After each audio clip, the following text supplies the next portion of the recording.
Good evening, ladies and gentlemen. Welcome to twitch.tv/IceCreamUploads. I usually say good morning, but it's almost, well, technically it's still the morning for now. It's not the afternoon yet. It is 11:25, which is exactly when we go live at 10 a.m.-ish. Fuck's sake. Welcome. Close. Yeah, close. Very, very close-ish. Ish. For those of you that don't know, my name is Graham. This is Bibby, and as you can tell from the graphics on the stream, our jazzy hats that match, although Bibby is the flat peak version, I've got the nice blackout curved peak. We are Ice Cream Uploads, and in true Ice Creamy fashion, this is The Scoop, the UK's #1 video game podcast, even if we do say so ourselves. Anyway, we are here to give you our thoughts and impressions on the biggest, the best, and the breaking stories from the world of video games. And whilst we give you our thoughts and impressions, we want to have your thoughts and impressions too. We ask you to give us those each and every single weekday at 10 a.m. ish. 10 a.m. ish. It's almost 11:30. But we've told you all before, we do this as our side gig. We do work in the video games industry, and the content that we bring you guys on Ice Cream Uploads is the side gig. So work kind of has to come first. So sometimes we don't start at 10 a.m., which is pretty much every time. But we do start at 10 a.m. ish. 11:30 is somewhere in the realms of ish, depending on how you look at it. So good morning, welcome in. Anyway, those thoughts and impressions that I told you about, it's important that you do drop those in the chat for us this morning. We go live on Twitch each and every single weekday with The Scoop, but we turn it into a podcast, a YouTube video and an audio podcast that goes on iTunes, Spotify, SoundCloud, Google Play. So if you're in the chat, please feel free to use your voice on behalf of everyone watching and listening on demand later on. If you're in, please jump in the chat and just say, hello, I'll read, which I see all of you doing already because you're taking the piss. which I wouldn't expect any less. Bibby started things off with, it's 10 a.m.-ish somewhere, am I right? It's somewhere in the world. Lake, good morning. Rip, my selling PS4 hopes. You've seen the lead story of today. I see. Kulan, good morning, dude. FatManDave says, you are 3 days early. That's all. Our clocks go back on the 28th. There you go. That's it. This is not today's stream. It's what? My friend is called Ebe. I will tell him this. What? Good evening. Good evening. What's his name? What was his name? Is it Unai Emre? Was that his name? Yeah, that's him, yeah. Yeah. Good evening. Anyway, good morning, Mr. Gallic Clark is in the chat as well as Gagad. Hey, I see you. Welcome into the stream. Before we jump into today's news, a couple of things to mention. First of all, !Muscle Moose, the lovely people at Muscle Moose, check chatbot, it's open, nice. The people at Muscle Moose will give you 25% off just for being an Ice Cream Uploads community member. You don't even need to sign up anything. You just by being here, you can get yourself 25% off. Just type !Muscle Moose in the chat, which Gary has done for you. So you don't even need to type that. There you go. Use the code IceCream25, get 25% off all purchases at musclemoose.co.uk. As well as that, !Loot Drop. I said you don't have to spend anything, but if you did want to spend anything, if you wanted to be a subscriber here, we are giving away a copy of Valheim for PC. But if you don't have a PC, or you don't want Valheim, or you already have Valheim, don't worry, we'll swap that for another game of your choice. Obviously, within reason. We're not going to go out and buy Halo 3 Legendary Edition for like 200 quid with the helmet and stuff like that. No, but we'll get you something else. We'll sort you out. Nice. Anyway, welcome in to the stream. Bib, I'll read. Hello. You looking forward to your week off? I most certainly am. Do you have any plans? Well, yes, but they may be hampered by some sort of perspiration coming from the air. It's meant to be pissing it down all next week. Okay. Which is fucking brilliant, really, isn't it? Those that don't know, Bibby is a golf man. It may have been mentioned, and we may have been taking the piss out of it off air this morning as well. So there you go. But yeah, Bibby is not in next week. That's actually a good point to drop in a reminder, by the way. If anyone is in the chat and feels like, do you know what? It's nice to drop in while me and Bibby chew the fat, but maybe you want to chew some fat yourself. Not literally, because that would be weird content. But if you wanted to get involved and have the discussions, then do you know what? Feel free to throw your hat into the ring. We have a Discord, and if you want to be on the Scoop next week, feel free to drop your recommendations. Put yourself forward if you'd like to be the guest host on the Scoop next week, or just drop us a message on Twitter, or let us know in the chat right now. Whatever. We'll potentially do some solos. We'll potentially do some duo streams for the Scoop next week. We'll see. If you guys want to jump in, it'd be nice to have you on board. If you don't, that's fine. If you just want to sit back and watch the conversation flow, that's good. That's good. Another week off, says Tito. Petition to reduce Bibby's holiday allowance. You know, it's genuinely because we've like Graham's off the week after me, so let's just put a pin in that part before we start having a go at the Bibby show again. Do you know what I mean? But we've not been anywhere, so I've had holidays just there. You know what I mean? And they need to be used, so I'm using them effectively. Just take that pin back out, by the way, because on my last week off, I jumped in the scoop like 80% of the week. So that's what I'm saying. I don't know what you're talking about, mate. That's all I'm saying. I don't know what you're talking about. But no, he's allowed his time off because let's face it, Bibby having time off is good because he gets recharged and we get a break from Bibby. So there's that too. Hey. Everybody wins. Everybody wins in the scenario. Nice. Jelly giving out 17 weeks holiday. You get a holiday. You get a holiday. Everyone gets a holiday.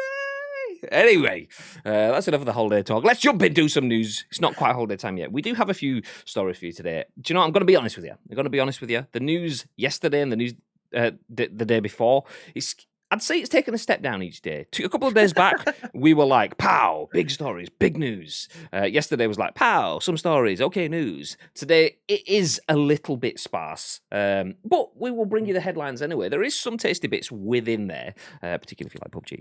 Yeah, I'm just saying, PUBG nice. But yeah, we'll share it with you. If you do have any stories that do emerge as we're on stream as well, feel free to drop it in the Discord and we can cover that yesterday. If it is breaking and the story we're talking about is a bit naff, maybe we could just jump onto that in the stream. So feel free to keep us updated.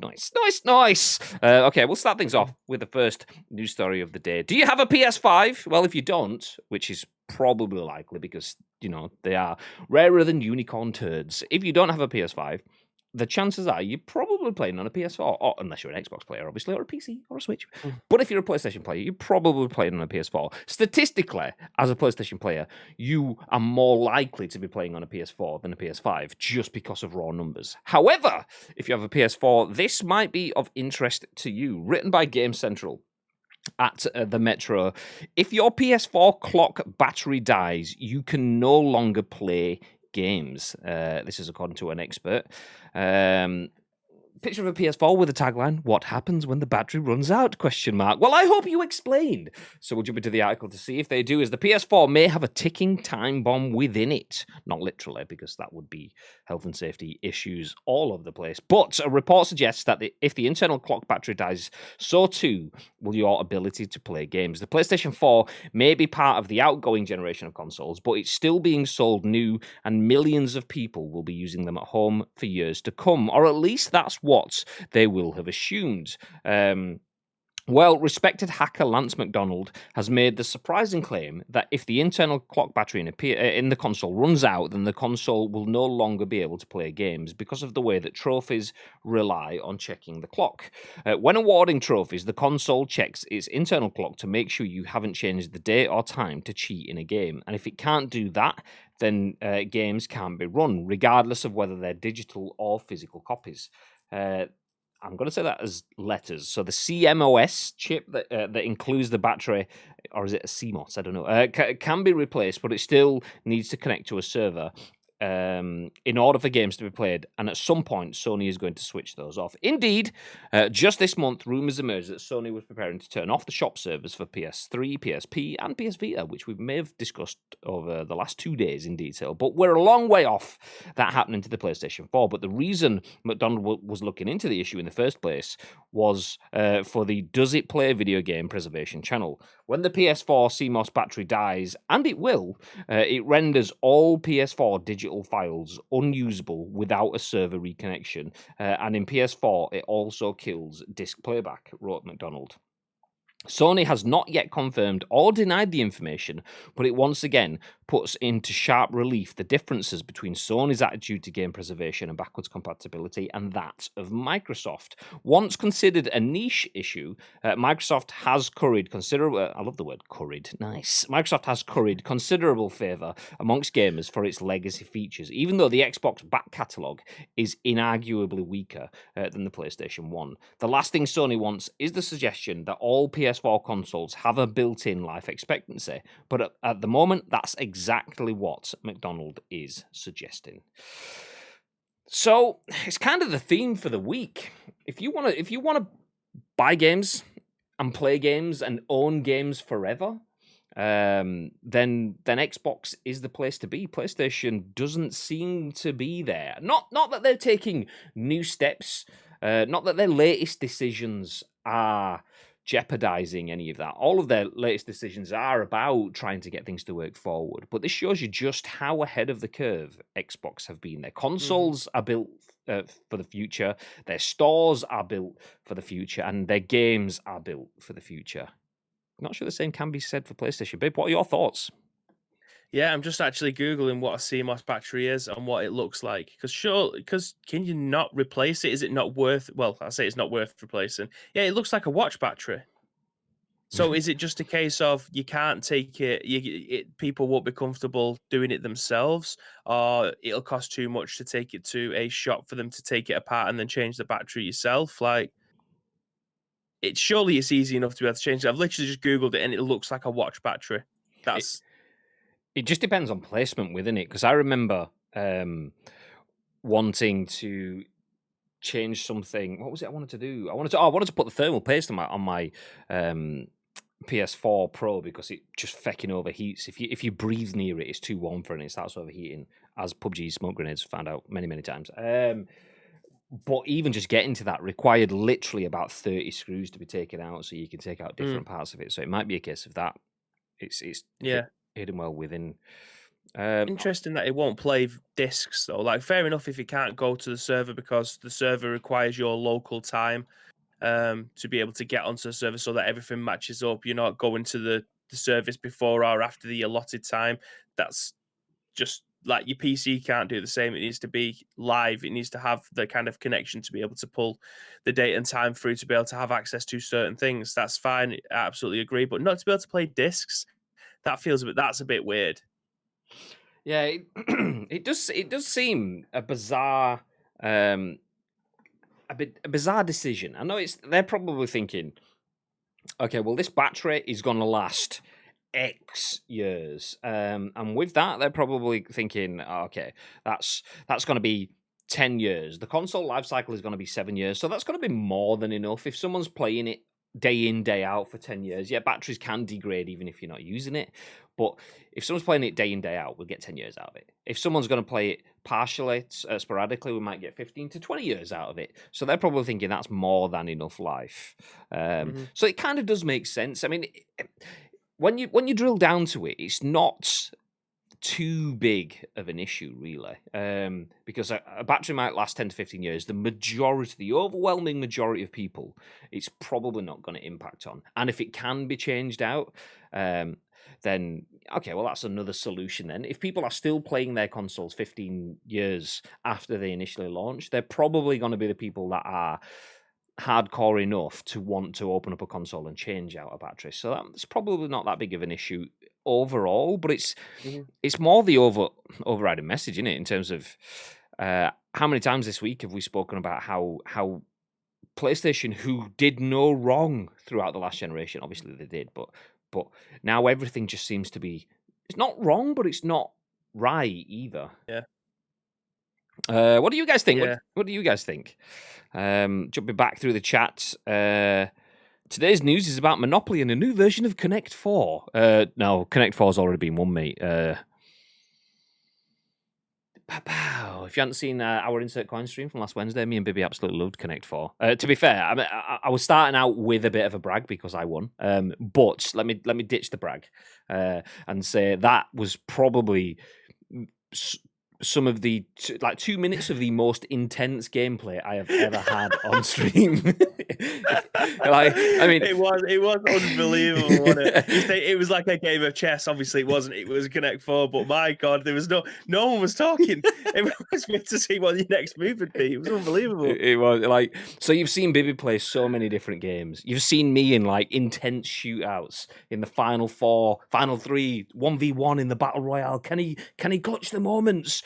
Yeah, that doesn't matter. None of that stuff. It was more intense playing a side game in A Way Out. it was incredible. Do you know? I will go through and I'll find you a clip at some point if I remember, and then we'll share it so you can see, just in case you didn't see it live.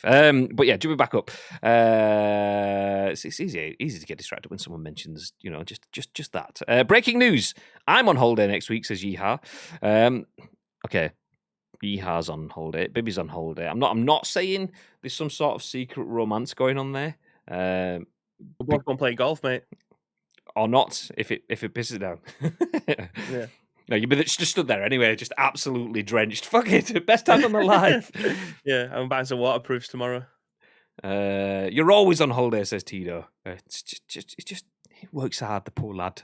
My PS4 Pro died years ago, and it wasn't the clock that killed it. That almost a smoke grenade in PUBG. I was gonna say, it almost sounds ominous. What did you do? I had curry Tuesday night. It was nice. I didn't have curry yesterday, but I did have something that was exceptional. Oh god, yeah, it was good. It was good. So I live like super close to Manchester City Centre, which obviously Manchester City Centre, like any city centre, has all of the food in the world, which is why I eat very well. So we initially just strolled in to get a brew, and then we thought, well, do you know what, we'll get a donut as well. So we went to Starbucks, then to Dunkin' Donuts, because and that, not settled with that, on our way back there is like a Greek, I always thought it was gyros, but it's gyros, the kebabs basically. Got myself a gyros, nice. Anyway, got myself a gyros kind of thing, but their spin on it is it's basically you get like a naan bread. Then you can choose your meat in it. You want chicken, do you want pork, do you want mixed? A bit of salad on it, some tzatziki sauce, some sriracha chili sauce on it as well. But they put chips in it as well. Oh, fucking game changer. And I'm sat there like just enjoying it last night. A mouthful of food, tzatziki dripping down my face. And I turned to Daniel and said, we should put chips in more sandwiches. Oh, it was incredible. It was incredible. So we didn't I never even think of doing that. It's chip butter mixed with your bacon butter. Yeah, chips and bacon butter. Bosh! I've never done it, but I will do soon. So anyway, one mention of the word curry, and that changes my mind. This is what happens when you use the word curried in your news article. So maybe that's why it doesn't get used very often, because people just go on a tangent. Anyway, some CMOS batteries are hard soldered to the board. Plus, there could be a chip that wipes when there's no power to it. Oh, okay. So it might not be that straightforward then.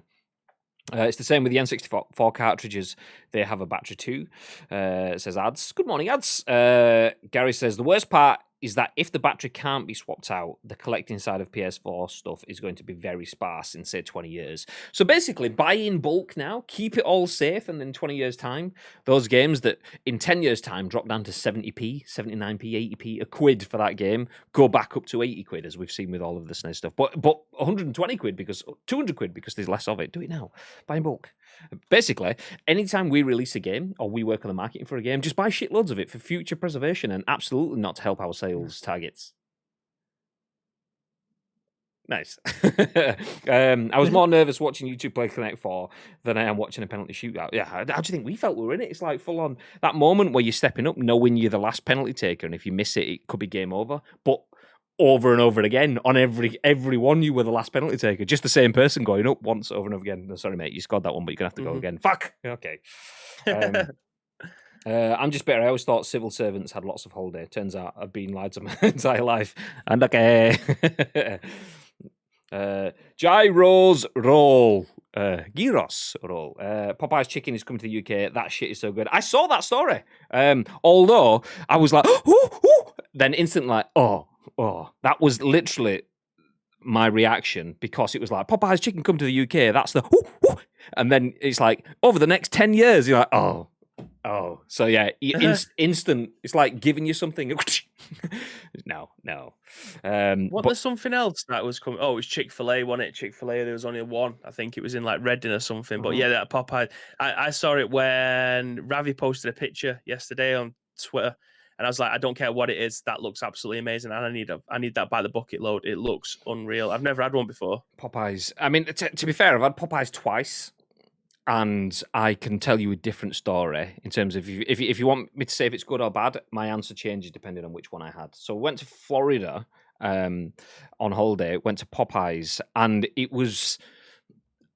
what's the best way I can put it. It was more like a neighborhood restaurant, kind of like rather than like a city center and a high footfall restaurant. It was not. It was a little bit off the beaten track. So yeah, I think that probably meant it was better because they cook the food when you need it, and the people that go there, if they fuck it up, then they're going to lose their audience. Anyway, we went in. The food was incredible. The biscuits, which are kind of scones, it sounds bizarre, but fucking works exceptional. Chicken, everything wonderful. Anyway, E3, not last year, year before.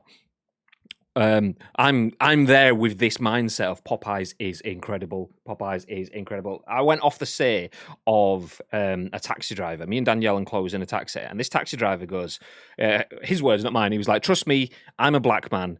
No, it was more than that. It was like, trust me, I'm a Southern American or a Southern black man. But basically, it was like, I know my chicken. Because we were like, do we get KFC or do we get Popeyes? Because we know we've got KFC at home, but I always get told KFC in America is better. And he was like, trust me, I'm a Southern black man. I know Popeyes is the one that you want. So I was like, okay, we'll give it a go. Went to Popeyes, and it was everything that he kind of built it up to be. So I had this in my mind at E3, telling Mark, Lee, Jamie, we need to get Popeyes. Need to get Popeyes. Need to get Popeyes. Went to Popeyes, and it was just dry. I was like gutted, but it was like it was a drive-through though on like a retail park, so I think they're probably just like shoveling the food out, so it was different. But Popeyes, yes, I'm still, because the first one was so good, I'm happy enough to write off the second experience. That was just a bad experience. That was yeah, so there you go. Popeyes.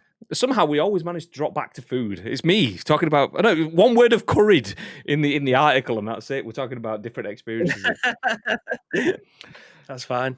Yeah, but yeah, the Chick-fil-A, that's not coming anymore, is it? I think like they opened up one store in Reading, and then I don't know what it was. I seem to remember there was some comments from like one of the directors or something of Chick-fil-A. It was something like serious as well, like some derogatory, homophobic or transphobic. I can't remember what it was. Maybe it wasn't that. If it isn't, I apologize. Not trying to get you cancelled or anything for something that you haven't done. But if you have done it, then well, it's on you. But yeah, I seem to remember something like that happening, and then it just got kind of like they closed it pretty quickly or something. I can't quite remember. Yeah, there you go. Gary saying the one in Reddit was closed because of politics, basically. Yeah, exactly. So Chick-fil-A, Chick-No Way. That's more like. Last year we were told no bonus pay rise that the government had announced because the government had no control over our salary. This year there's no pay rise because of government. Make up your mind. Well, it can't be true. It's just because they don't care about you. That's what they mean. That's what it is. That's what it is. I don't want to get political, but fuck the Tories. Okay, let's move ahead. I went to that baby. It was 10 minutes away from me. Closed now, though. I am really glad that I just ate. It says like, good morning, everyone. Enjoy the food talk. I'm really looking forward to trying Popeyes. It was. I'll forget the second one. It was a crap drive-through. The first one was exceptional, and like you could tell that we just didn't know chicken because we went in and they were like, "What do you want? Do you want like I can't remember. It was something like pieces or tenders," and I was like, what? It's like, do you want it on the bone or do you want it not? And I was thinking, I don't know now. I love chicken on the bone in terms of like a chicken breast, legs and wings and stuff, not so much. But I also like a chicken strip because you don't have to faff with the bones. And they were like, do you want a bit of both? I was like, yes, please. So they full on just like catered to us. It was exceptional. It's exceptional. I like the idea of basically getting a savoury scone with your chicken. It was good. It was really good. I can't explain it. A salty scone just doesn't make it sound good, but it was nice. It was so good as well. We have Taco Bell as well. Never been a fan, to be honest. You know, we had Taco Bell. I love Taco Bell. We had Taco Bell on Deansgate, but it opened up just as lockdown kicked in, and we walked past the other week, and it's now a coffee shop, so it didn't last very long. I went in, had one of the Crunch Wrap Supremes. There's already two in Manchester anyway, isn't there? I don't know. Well, the one that was on the end of Deansgate, kind of near, I don't even know. Yeah, end of Deansgate, near Manchester. One at the bottom of Cathedral. Market Street. And there's one in the food court. Oh, maybe that's it. It's not too far from the food court, so maybe that's why they've just shut down and probably gone in there then. Oh, at least it's not gone. I went to grab something from it the other day and it wasn't there, so fuck's sake. Anyway, that's enough chat about food. Let's get back into the news. So the PS4 clock battery can have a huge impact on if you're going to be enjoying your PS4 for time to come. So obviously the game is plumbed into the clock, and if the clock isn't powered, then you're not playing anything, which just seems bizarre. And like I say, it seems bizarre. Maybe it's something and nothing. Maybe it can be easily replaced. Maybe it's something that will last longer than 90% of people will need it. And by the time that last 10% need it, maybe they can find workarounds for it, or that everyone will have got rid of their console so they can pick them up super cheap or whatever. That in itself doesn't sound like as big as an issue as the headline would suggest. But like I say, it's all about the branding. There was a comment in the chat. I don't know if it's Tito or someone, or maybe Yeehaw. Let me see. Oh no, it was Samaldo. Sorry, Samaldo. I'm attributing your comment to someone else. Good morning, by the way. He said last week was rough for EA/FIFA. This week it's Sony's turn, and that's exactly it. That's the thing for me. That's the keyest. Keyest is that word? It's the most key part of that. Is that we keep saying Sony just are giving out like tidbits of information, stories that don't really need to be stories. Haven Studios is going to make a game for us. Nice. What is it? We don't know. Who works there? Don't know. Literally just the ink is still wet on the paper that we just signed. So why are you telling us now? Just because we need to say something? And that's kind of what it feels like for PlayStation. They don't have anything to say, which just means that the narrative is just being controlled against them. That, like I said, that is not really a story. It's almost a non-starter story, and it is a non-starter story for 90% of people. But it's the narrative, the overriding narrative. Is that just PlayStation are hamstringing themselves? They don't have anything to fill the void. Their PR teams maybe want to put stuff, but they don't have anything to say. Is that? I mean, I don't know. Let's insinuate that Xbox are bad people, and let's say that Xbox are actually going, okay, they're being quiet, so should we just start getting people to look into stuff? And maybe Xbox's teams are doing a little bit of digging and getting the shit flying towards PlayStation. Probably not. I mean, it would be spicier if it was. The stories would be lovely in the morning, but either way, it's not been the greatest month for PlayStation. So yeah, hopefully we start to see a little bit more from them, because it's just the blue side just hasn't had much to scream about in the console war for a while anyway. Not that we want to scream about in the war, but just in general. Anyway, let's move ahead. Don't get any of this good shit in Devon, says Johnny. See, I'm in Manchester, Shistershire, so I get it all. I need it all. Talking food again, waiting for the Slice podcast still. Yeah, in due time. We'll call it the ice cream sandwich, because that way we keep the ice cream scoop and the ice cream sandwich, and it's food related. You see, there you go. Okay, let's move ahead. Our next story, though, we spoke about the Switch yesterday, so let's talk about it a little bit more today. Corinne Reichert at CNET, which we don't usually reference on here, so we're spreading our wings, says Qualcomm is developing a Nintendo Switch-like console, according to a report. The gaming console reportedly would run on Android and use a Qualcomm chipset. So computing giant Qualcomm is reportedly working on its own gaming console similar to the Nintendo Switch. It could be launching an Android 12-powered console using Qualcomm Snapdragon chipsets in the first quarter of 2022, according to a Tuesday report by Android Police, which cited an unnamed source and an unpublished draft images. That's not real words. Okay. Let me start that one again. According to Tuesday report by Android Police, which cited an unnamed source and unpublished draft images of the console. Get rid of Anne. The console would come with detachable controllers like the Switch, a battery with fast charge. I'm not reading that. I don't know. 6,000 mega amp. 5G capabilities and an SD card slot would be linked up to Google's Play Store. The report said, according to Android Police, the console will be priced at around $300. Qualcomm is best known for creating the mobile chipsets used in high-end phones, and the company didn't immediately respond to a request for comment. Knee-jerk reaction, babe. Qualcomm creating a Switch-like console. Would that catch your attention? Would you be interested? Yes, if the games that I wanted to play was compatible with the buttons, the analog sticks, and all that jazz. Because as far as I'm aware, correct me if I'm wrong, anyone that's in the chat, or you, Graham, if you know this, but the likes of PUBG Mobile and the likes of Warzone on on your mobile, you cannot use a controller for. So it feels like a massive waste of time because the reason I don't play a lot of mobile games is because I don't like using the touchscreen. It doesn't feel right.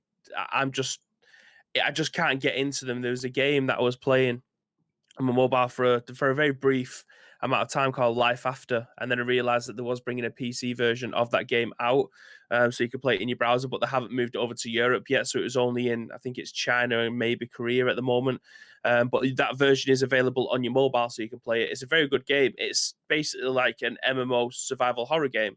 Fantastic. I need that, but I don't want to play it on mobile. It sucks. Like you just can't use a controller on it. So the games that I'd want to play, like I said, PES Mobile, that'll be fantastic if I could use a controller. FIFA Mobile, again, if I could use a controller, that would interest me. But using touchscreen doesn't interest me whatsoever. So I'm very interested to see how these games actually, like, what's the market for them? Is it just like Genshin Impact? I think you can use a controller on, so that's great. You can play games like that. There was an article today saying that it made over £1 billion in like 6 months of using microtransactions. Clearly, it's a massive game. People are just using playing it on mobile, but yeah, it's if the games that I think would be super popular on it using a controller that isn't the likes of Dead Trigger or the generic first person shooter. There's another one as well that games, I think it's GameSoft make. It's one of the more common ones, and like Asphalt 6 or whatever you can use controllers for. I don't want not asked about that. Call of Duty, PUBG, Pro Evo, FIFA, and maybe this Life After game. That'll be fantastic. That's my collection. That's my on the go collection by using a controller. Without that, I'd just be playing some shitty microtransaction heavy generic shooter game or something. Yeah, it'd be interesting. Like Android store, Android powered. It's going to be obviously a bunch of the mobile games. That does kind of catch my attention a little bit because we've spoken about how there is games like a number of the games that you just mentioned there that you can play on mobile, but you can't play on the Switch. This does fill that need. It does cover off a big chunk of that market. My worry is how many Android powered things have come and gone that have never not taken off or not been kind of what people would expect them to be. And I say that in terms of like in tablets form and in handheld console form, in mobiles as well. I remember seeing the Asus ROG smartphone, thinking I'd love the Asus ROG smartphone. It looks pretty cool, and then it just I don't know what happened to it. I think I seem to remember them maybe releasing a second one, but I do not know a single person apart from people at work at Asus that have had these phones.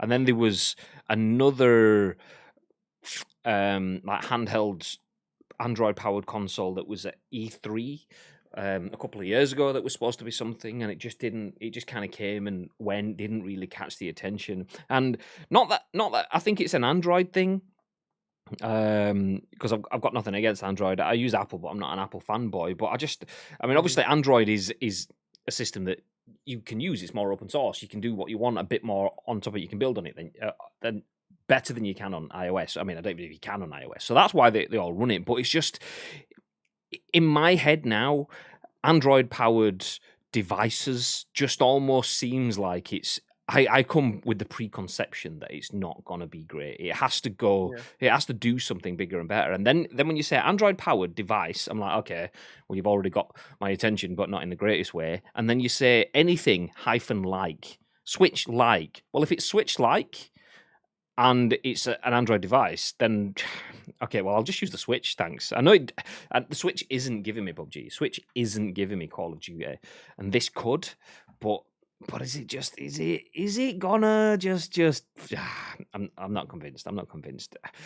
I can guarantee that for 300 quid, this console will just become an emulation device. If this is capable of being able to play the likes of N64, GameCube, Dreamcast, PSP, this will just become another retro gaming console, not meant for the Android marketplace for top tier games. I can tell you that now. There's so many other consoles like this that are out in the market that people aren't using it to go into the Android marketplace. They are to go and download the app to be able to play like go into RetroArch or eBay PSP or whatever the fuck it's called to be able to play PSP games on the go. Like, this will just be an emulation device. There is no way people are going to be playing other games on this rather than those. It just can't do it. If the big games can't allow you to have access to it, what's the point?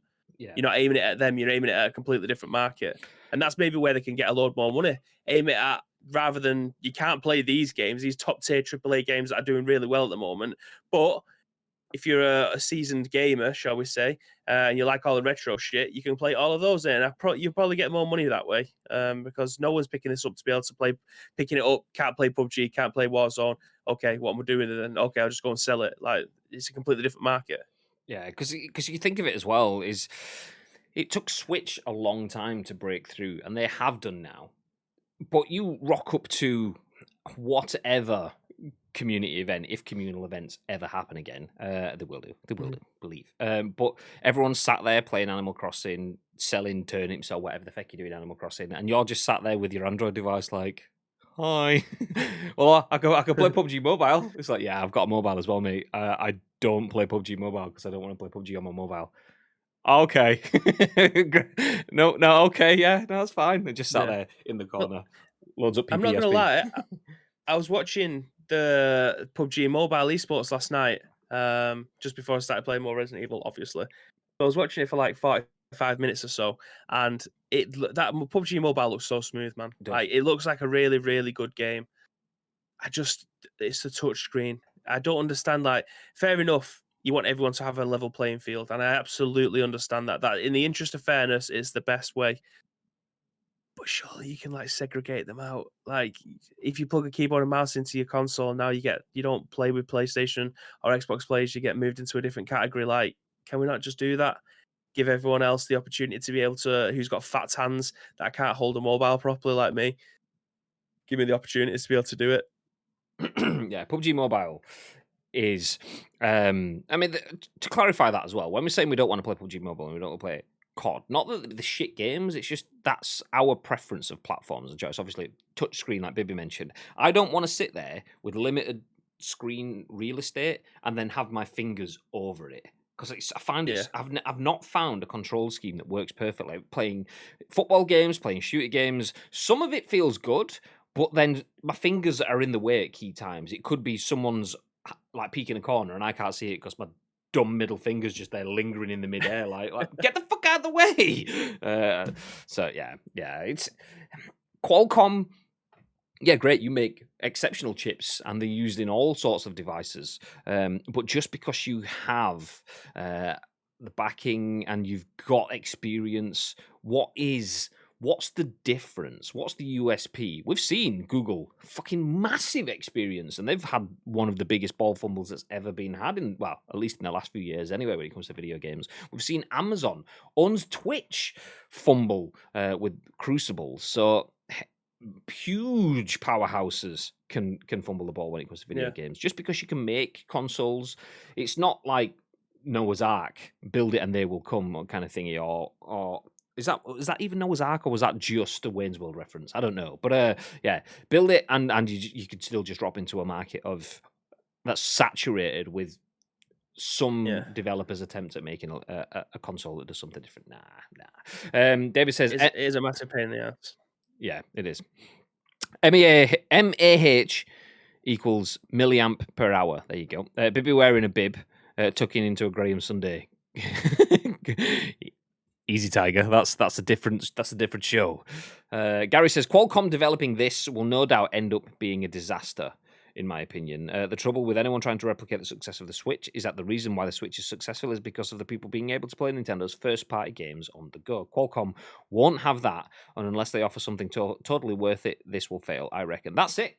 What is the USP? What is different? What are they offering that you can't get on the Switch, or that you can't get on your iPhone, or your new Samsung Galaxy phone, or that Android tablet that you have? What will this offer that is different? And that's it. And unless something comes out that does that they have specific reasoning. Yeah, okay, Qualcomm could make Snapdragon chipsets specifically for that are tuned to get the best out of it. But it'll be superseded before it takes off. Just in the same way that, okay, I got a 1080 Ti, it's fundamentally better, this graphics card, and then within a year. There was a 2080 Ti, and then within a year, this 3080s. I mean, apparently they exist, although nobody can see them in the wild. But the point is, even if they make their chipsets specifically for themselves to make sure that their device is bigger and better than anyone else's within 12 months, even if they do push themselves ahead of the game, they will push the game ahead of themselves. So that superseding stuff, you get 9 months as a smartphone, and a smartphone, we're kind of in the mindset of you change it now. A console needs to last 4 years, so superseding is kind of irrelevant in that sense. So yeah, I'd like to see it. I don't believe in it though. They'll have to show me something. Right now, I'm not convinced. Remember the Android powerhouse Ouya? Yeah, exactly. You might be able to play Switch games on it because you can run Android on the Switch and still play Switch games. But that's it, though. I saw someone playing San Andreas on a Switch. Yeah, I saw that recently. Did we cover something? Maybe it was that I was covering that. I think it was MVG that did it on a vintage game. I think it was his video. I'm not too sure. But that kind of almost reinforces the point that Bibby was saying. It then doesn't become a mainstream console. It drops into the realms of being a modders console, an emulators console kind of thing, an emulation device as opposed to a video games console. And at that point, it's like, okay, well, I can use it to emulate Switch games. It looks like a Switch. I can play games like the Switch. Why don't I just get a Switch? So yeah, just kind of there's no need for it in that sort of point. That's what's the USP? It needs that behind it. Nintendo would never allow that. Oh yeah, talking about illegal, just don't see it happening. It'd be like one of those R4DS sort of cartridge kind of things. Yeah, we'll play the Switch games on this instead. We'll call it a Nintendo Swatch. That's what we'll call it. Bosh. Anyway, speaking of mobile games, speaking of PUBG, let's jump into some PUBG news. Nice. Bibby absolutely wanted me to cover this. I was like, nah, we'll leave it. But Bibby's like, he's like a big PUBG fan. He's got his PUBG hat in his room and everything, so he wants to play some. Talk about PUBG. Tom Ivan at VGC says, PUBG Season 11 includes updated Paramo map and a new transport tool coming to PC in late March and consoles in early April. PlayerUnknown's Battlegrounds Season 11 has been detailed ahead of its PC launch on March 31st and on consoles on April the 8th. Available to preview now on the PC test server, the new season brings back Paramo, the 3x3 South American Highlands map first introduced with Season 9 in October 2020. It is now playable in solos, duos, or squads in first and third person perspectives, and the dynamic world system that randomizes major landmarks between matches has been expanded. PUBG Studios said it's also made a number of terrain improvements, increased the secret room and supply helicopter spawn rates, and added the map as an option for custom games. A new transport tool, which fans of Metal Gear Solid may have seen before. The emergency pickup item enables players to call in a plane to grab a cable deployed via a high-altitude balloon and quickly carry squads to safe zones. It was also revealed on Wednesday that PUBG seasons are getting shorter, starting with Season 11. They'll now last for 2 months, meaning that they'll no longer run in parallel with Survivor Passes. Updates to the Medal Mastery and PUBG ID system are also detailed in Season 11 with the video above and in the official patch notes. I'm going to hit play on this video just so we can see the Metal Gear Solid 5-esque Fulton recovery balloon. Where is it? Where did we get to? Where was it? There you go. Bib, as a man that has played PUBG and absolutely adores it and just can't get enough of it and absolutely builds his world around PUBG, Bib, what do you think of this? I genuinely haven't got much to say about this because I've been involved in no other seasons of this game. However, what's it called? What do they call it in this? Where you can attach someone to it and they fly to safety. That's a bit weird, isn't it?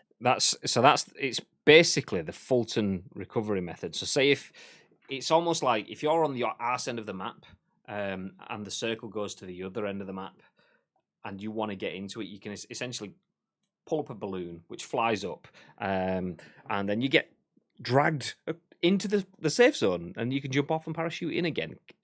It's an actual thing that exists, although not used too often. Surface to air Fulton Recovery is what it's called. It exists in the Dark Knight. That's what it does. When Batman goes to is it Tokyo and he has to extradite someone, breaks into a building, gets the guy, straps a balloon to him, sends it out the window, and whoosh, and they go. It's essentially that. Yeah. But I don't know what I feel about this. I like the idea. Do you reckon it's moved away from what you'd expect from a PUBG battle royale game? Do you think it's becoming a bit too memey? I think it's probably the word that I'm going to use. It's not a bad word. It's not a bad word. I think so. I think so. It's the difficult. It's difficult. So you've essentially got a game that became huge because it was pure fight to the death. It's what you envisage a Royal Rumble or a Battle Royal in WWE terms as being that, but in wrestling, everyone just goes in and everyone fights and then one man wins. Pow! And probably WWE is probably a better metaphor, a better analogy than I thought of, because that's probably where it was back in the day. Everyone just get 30 people entering, one man enters, another one enters, another one enters, or 30 people in the ring if it's a battle royale, and then see who's left at the end. And then over the years, people have seen it, people have had it before, and then you start to get the Vince McMahons who come out under the ropes and sit and commentate at the side and then jump back in towards the end. And you get all sorts of extra narratives that just kind of bog it down a little bit, so it's not this pure thing anymore. But you kind of have to do that because everyone's seen a Royal Rumble and everyone's seen a Battle Royal, so everyone knows what happens, you need to make it spicier. And that's kind of where PUBG is. It started out as this battle royale, 100 players fight to the death, test your skill against someone else. And now there's just so much stuff that is kind of come away from that. But how do you keep people interested in the same way that WWE, everyone's seen a battle royal, everyone's seen a Royal Rumble? Actually, it is just battle royal in WWE terms, and it's not battle royale. I'm saying it, but because I say battle royale so often, I'm like, nope, it doesn't sound right.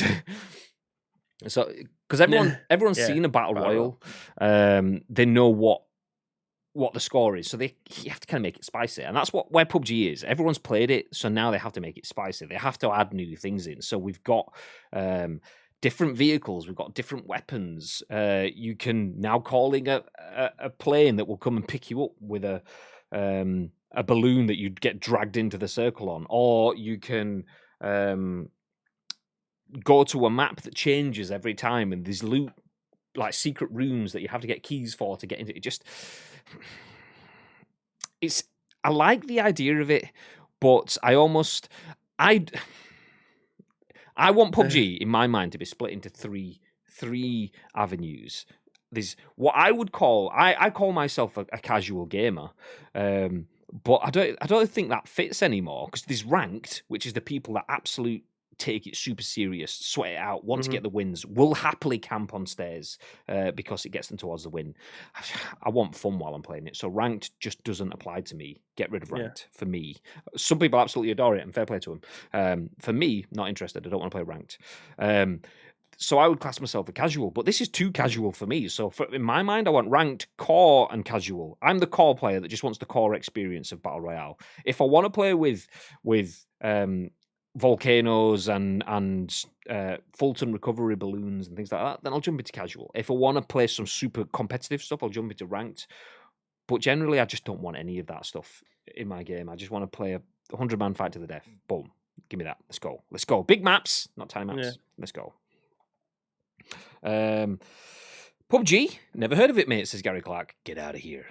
New map is good, though, yes. That map's actually decent. I didn't actually play too much of it because PUBG's player base has dropped off, that they don't have enough players to support the many, many, many, many queues that they have.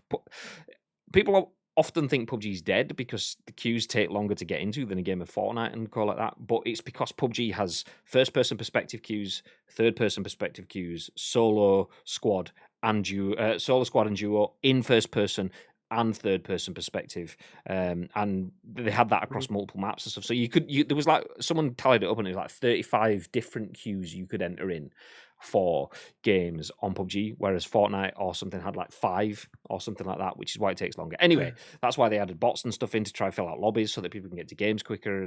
And the new map coming in, it's decent-ish, but it's small. So I want it to be my change of pace map, not the map that I have all the time kind of map. So it's a decent game. It's a decent game, but last time it came out, it was squads only. So if you're playing with a squad, it's wonderful. If not, you have to go in with randomers, which is a horrible experience in PUBG usually. Or you go in as a one-man squad. So that's what I did. I played a few games as a one-man squad. Naturally, I'm going to get my ass kicked most of the time. I had a few second-place finishes, but every time I got to the end, it was me 1v4-ing. It wasn't a squad that had been previously battle damaged. It was me just facing heroes, so didn't really play much of it. So I like the idea that I can play this game, this map, but yeah, not so much. PUBG to me always seems like it's trying too hard to catch up on what others are doing. It reminds me of that one kid at school that tries to fit in. Graham's going to hit me now. No, I agree. I kind of agree. It's trying to not fit in. It's trying to carve out. Stand out. Yeah, exactly. That's it. It wants to stand out because PUBG was the barometer for Battle Royale, but Battle Royale then moved forward, and PUBG. For me, I want it to stay where it is, but that's probably not going to last forever. That's probably not the best from a business stance. I'm talking from my own perspective. So they do want to stand out. They do want to move forward. They do want to be seen to be doing things, but I just don't believe in the things that they're doing. And then, there's just other little decisions in and around it that make me question it. I mean, miniskirts being the level 100 item kind of stuff. It's weird it's weird. I'll keep my gob shut on that. Yeah, I'm sure I'll offend someone, but it's proper nonce behaviour. It is though, isn't it? I'll keep my gob shut, but I'm sure I'll offend someone. I'll keep my gob shut. It's proper nonce behaviour is the next word. No, it's just it's bizarre decisions. Like, if you want it to be battle zone stuff, give someone some camo options, or give someone like a I don't know, something that's tactical as opposed to like, why am I buying skins that have got cows and things on them? What is there? What? If you're someone that's, again, this is absolutely offending someone, but like, why would you want to play like a game for like 200 hours to get to the battle pass just to be able to play as a schoolgirl? It is nonce behavior that I'll never understand why that is the top tier thing. Like, make it something cool, not make it something that's predatory. It's just so weird. No, I agree. I mean, some people will be like, no, I wanna dress as a schoolgirl. Some people may be schoolgirls. If you are, you shouldn't be playing it then, says Graham, who plays games with Chloe, who's a schoolgirl. So there you go. She's my daughter, by the way, just in case you didn't know that. Oh, calm down.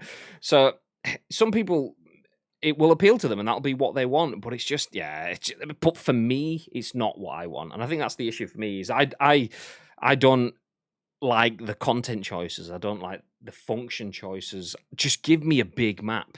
Give me hills and roads and trees and cover. I don't want deserts. I don't want underground caves. I don't want C4 to blow open walls on tiny maps that don't have any scopes longer than 3x's. Give me the variety of the gameplay. That's what I'm after. I think that my internet may be going off in a second because everything... It's either that or I'm being silenced because everything just started closing on me, and the stream manager just started to fluctuate. So I'm getting a load of errors. So either I could just be getting cancelled at this moment in time for calling people who play PUBG nonsense, or what? I'm not too sure. Nonsense, says Yihar in the chat. I think that pretty much sums it up. Okay, let's catch up and then move on then. Then again, does it genuinely need these updates, says Madge? I don't play it. Never will. So just spitballing here. Polish it, make it bug-free, and seen as a cheat-free zone. That is the holy grail. Polish it. It's still clunky, and it's still... There will be invisible walls that you could just drive. I say walls, it'll be an invisible curb, effectively, and you'll be driving across across country, and you'll just hit this invisible curb and go, "Duh!" And that's it. Suddenly your vehicle's down to 25% health. You've lost 80% of your health, and you have to get out and heal. And you'll be running along, and you'll come to a little ledge in Warzone. You'll just fly over that because the game realizes, well, that tiny little ledge is nice for the way it looks, but it's also irrelevant in terms of really functional. But on PUBG, you'll hit that little ledge and you get stuck on it. Get rid of that stuff. Make that stuff. Make it just more, to quote a good friend of the channel, Dr. Disrespect. He always wants to be on, but we say, no, you can't be on Twitch anymore. So we have to turn it down. Sorry, Doc. Make it more athletic. Make it more athletic, so polish it like Madge says, and get rid of cheaters. I play on console, so I don't deal with it. But I also watch a lot of content creators, and naturally they all play on PC, and there's just so many cheaters. A guy that I keep an eye on because he used to be a PUBG pro and he used to play PUBG a lot, TSM Break, he stopped playing PUBG for months. He has played it a bit recently, but he jumped into Tarkov because there was so many cheaters in PUBG. So rather than giving me a helicopter or an airplane that's going to drag me into the circle, just get rid of the cheaters and make it more athletic. That would be more worthwhile for me in terms of bringing other people into the game. Because if you're not in the game at this point, a helicopter or an airplane that's going to drag you into the circle is not going to pull you in, apart from into the circle. It's not going to pull you back into the game. Okay, that's enough of that. Bibby, I'll keep my mouth shut. Also, Bibby, lol. You're so right. Top tier items. I'm wrong though. No, you're right. 100%. Like you've gone through, killed hundreds of people to get to level 100 in the battle pass, and you get a tiny tartan print skirt that's the size of a belt. Okay, it just doesn't fit. I mean, before that, you're getting some machine guns and you're getting helmets and backpacks, and you finish with that. Nah, it's just the top item hasn't been a miniskirt for a while, but for many of the seasons, the ultimate unlock was just, really? That's your creative decision? But yeah, I thought the Skullgirl outfit was a nod to the Battle Royale film that inspired the game. I think it may have been at first, but it's just stuck and it's become so constant that no. Schoolgirl games, don't go into that Japanese game shop. Don't go into a Japanese game shop. 90% is exactly that. Exactly.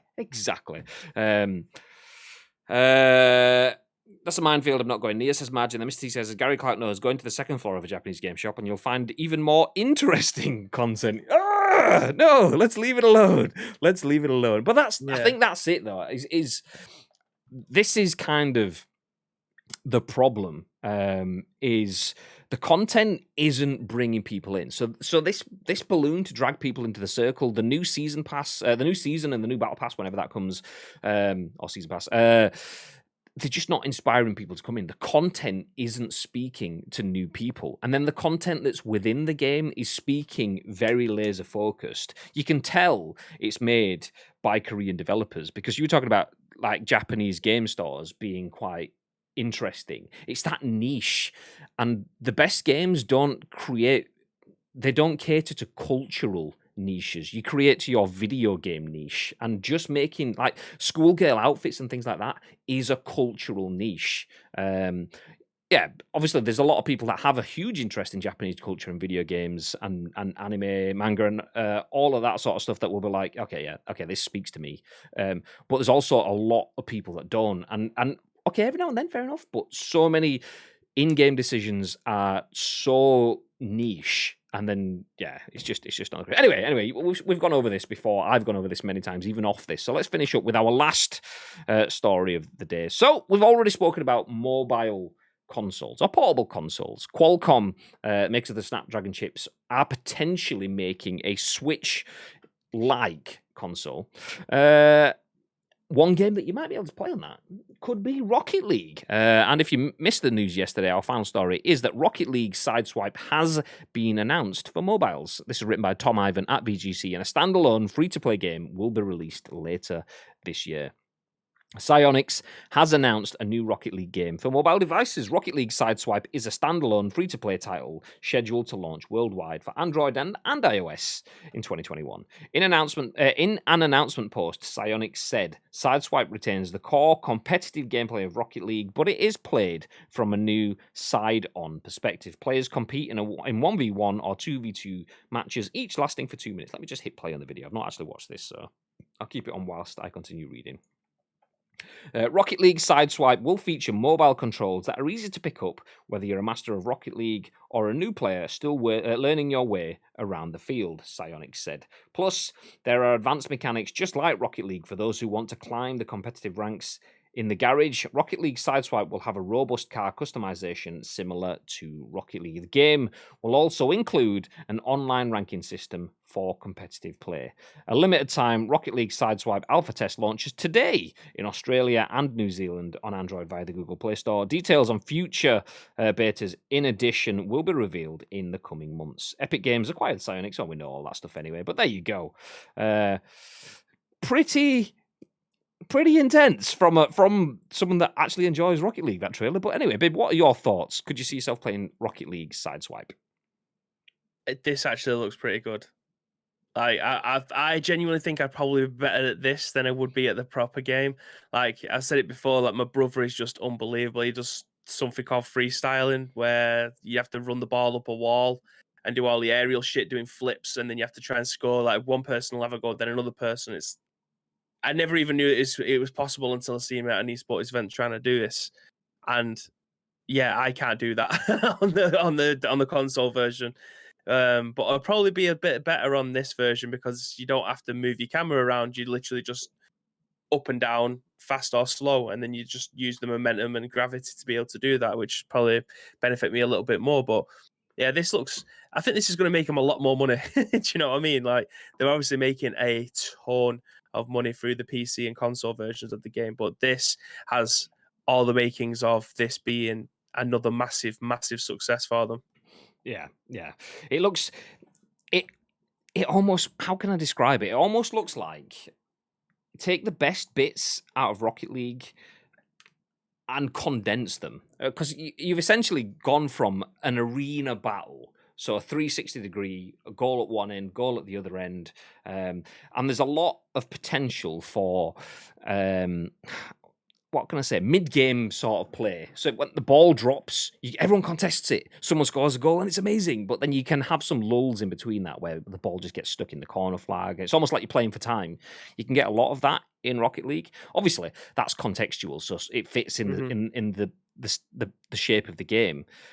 But they've kind of almost eradicated that because you've just got what is effectively, it's like what was Pong, the game where the ball kind of like bounces across the screen. It's effectively that, but with vibrant colours and backflipping cars. It just looks like it's going to be a quick pick up and play. I don't know if it. I mean, it's a mobile game, so I don't think it'd catch my attention anyway. But I don't think it'd be something for me that lasts forever. But it does look like it's the same mentality of the Connect 4 we were talking about earlier on. It's 1v1. It's simple. You can see the end game from the start game. You know what the deal is, and everyone can just compete. It does look pretty good for a mobile game.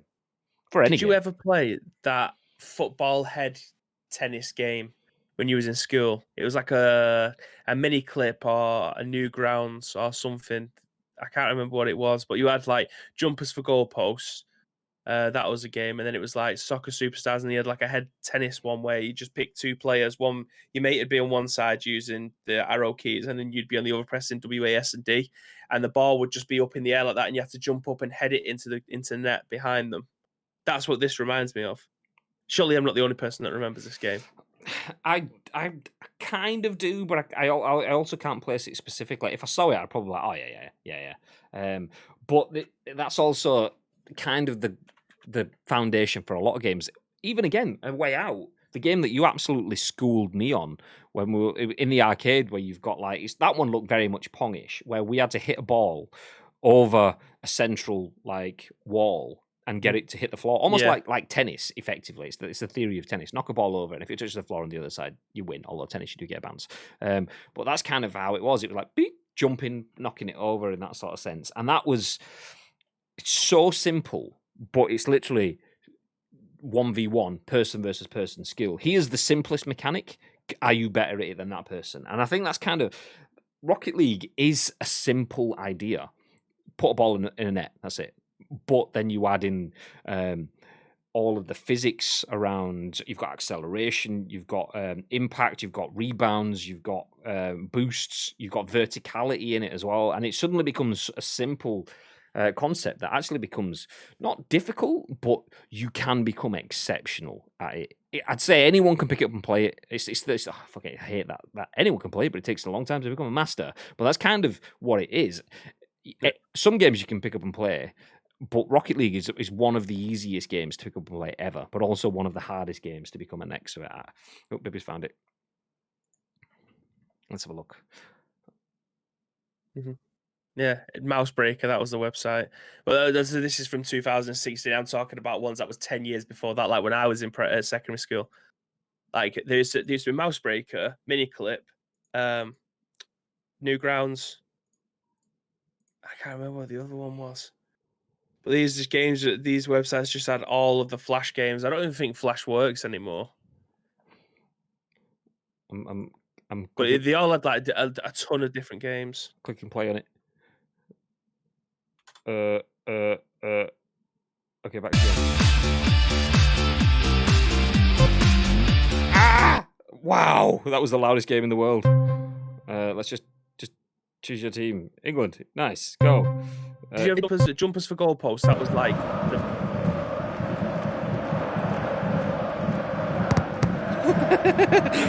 the scoop's done for today, boys. This is it. This is us. Yeah, like these games have been going on for years. Like they'll never die. Just keep getting regurgitated. How do I jump? No! Sorry, I can't listen to you anymore. I'm playing games. Okay, let's get rid. People trying to play them. Jumps for goalposts and stuff like that. I think that's well dead. But sorry, that was the loudest thing in the world. I didn't mean to be shouting over you. It was just super loud. I apologize for everyone. You've just been deafened. My bad. What were you saying, babe? Oh, we've lost him. He's given up on us because we couldn't hear him. No, babe, come back. I'm sorry. Is he back? I'm here, yeah. There he is. There we go. We lost you then. It was like a big dropout. It was like, yeah, the game. I loaded up that game that you were playing. I've not actually seen that game. I've never seen that game before in my life. Although I will be playing that after the scoop. Just saying. But yeah, it was super loud. I don't know if you could hear me, but the game was like incredibly loud. I was trying to like get rid, but yeah, it's gone. Anyway, what were you saying? Jumpers for goalposts. What? Yeah, so there was like a volley game. I can't remember what it was called. But there was like jumpers for goalposts, a volley one. Roberto Baggio's free kicks. That was a fucking incredible game. It was so hard, but all of these games, like I don't know what people are in this chat, but I'm a 30-year-old man, so like my prime secondary school days was like 2005, 2006 ish. So like Miniclip was massive back then. Like mobile phones didn't have games on like that, so like having Miniclip and Newgrounds and stuff like that, Mousebreaker. Top draw content. Oh, bless you, youngins! You youngins! I had a top of the range Nokia back then, so I had games like that on my phone. Yeah, I had. Remember having FIFA Mobile on my phone in college, which would have been like 2002, 2003. So yeah, you just needed a better phone, mate. That's all I'm saying. Anyway, Rocket League Sideswipe is a game coming to mobile. So if you want to play some Rocket League games, there you go. Other stories, if you just joined us, though, of the day that we covered. Qualcomm is developing a Nintendo Switch-like console, according to a report from CNET. Thanks to David for submitting that story. PUBG Season 11 includes the Paramo map. It's come back, plus a new transport tool, Fulton Recovery, if you've ever played Metal Gear Solid 5. It's that, basically. Rocket League Sideswipe has been announced for mobiles, but the story that we led with today was that if you've got a PS4 and you want to keep it forever, then It's gonna die. At some point, the clock has a battery, and if that battery dies, the game basically just can't figure out where it is in time and space, and it just gives up life. So that's technical terms for you right there. But thank you for joining us for yet another episode of A Scoop. We appreciate you all being here. As we tell you each and every single weekday, we do go live each and every single weekday. So you guys that keep coming back, it means a lot. Thank you for the views. Thank you for the raids and the follows and the hosts and the subs and everything that you drop on us each day. We massively appreciate the support. We are going to disappear. I'm going to jump off. I'm not jumping back on today, but are you jumping back on with some more video games? Yes, I will play some video games. I'm going to restart my internet first because it has dropped out a few times. So I'm going to restart that. I need to go and get some milk, Graham, because I can't have a stream without a brew, and I've got no milk left. So I'm going to nip to the shop as well. So it'll be like half an hour before I'm back. But yes, I'm going to play some Resident Evil, Graham. That's us. That's me. Hey, so if you want to see some Resi, Mr. RPD himself will be playing some Resi. I will be back in the morning, though, for the scoop. Before, though, you come back with Resi, and before I come back in the morning, is there anything else that you'd like to add? Yes, again, thank you very much for each and every one of you that have joined us today, supplied us with news articles. What did I say yesterday? I know someone clipped it, but I forgot it. Bastard. I need to write that down anyway. But yeah, again, thank you very much for all of you that have joined us. We very much appreciate it. If you do have any news that you want to provide to us to shape our show, there we go, it's just coming to my head. Then please do so. You have two ways that you can do that. First of all, find us on social media. It's at Ice Cream Outlets across all major social media platforms, or get into our Discord. There's an area in there called The Scoop. All we need from you is the URL plus your thoughts and opinions. We will then give you our thoughts and impressions on the very next show, which will at what time tomorrow, Mr. Graham Day? At 11:45. No, it's 10 a.m. Accurate. Ish. Yeah. Ish. As mentioned, this is the side gig. We do work, which is why I'm not jumping back on this afternoon. So we appreciate you all being here. We do go live at 10 a.m. ish. That time is fluid, and it will continue to be until we are bajillionaires. We know Bibby's got 2 Lambos, but not everyone in the team has yet. So when we get to that point, we'll be bang on 10 a.m. in the morning. But for now and for the foreseeable, we'll be 10 a.m. ish. And we appreciate you guys for getting behind us, even though it's a little bit fluid, but it still means a lot you being here. Anyway, we are going to disappear. Bibby will be back soon, but I won't. So from me, have yourselves a fantastic day and stay frosty.